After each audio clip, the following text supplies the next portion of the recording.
পৌঁছে দিলাম।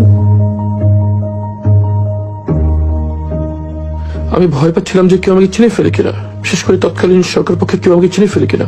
এই ভয়ে আমি গামছা দিয়ে মুখ ঢেকে বসেছিলাম।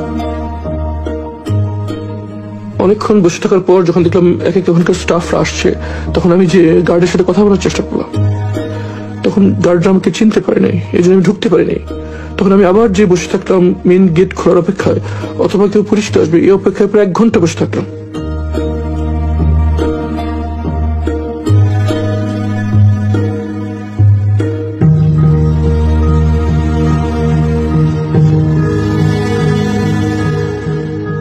এক ঘন্টার মধ্যে আমি বসে থাকলাম, কিন্তু পরিচিত কাউকেই পেলাম না। এরপর যখন রোগীদের আসা যাওয়ার জন্য প্রধান গেটটি খুলে দেওয়া হয়, তখন আমি ভিতরে চলে যাই।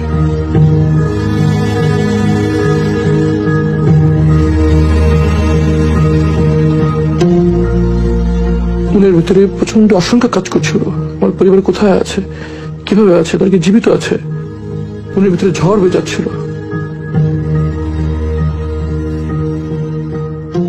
একটু পর ইবলিসের পিআর অফিসার আশরাফ সাহেব সেখানে আসেন। উনি আমাকে আমার রুমে নিয়ে যান, যদিও তিনি আমাকে তখন চিনতে পারেন নাই। আমি ওনার কাছে স্মার্টফোনটা নিয়েই আমি গুগলে যাই এবং আমার নাম সার্চ দিই। সার্চ দেওয়ার সাথে সাথে এই ছবিটা স্ক্রিনে ভেসে ওঠে। তখন আমি ঠিক আমার চেহারা কাছে ভেবে নেই, আমাকে দেখা যায় ওনাকে চিনেন কিনা।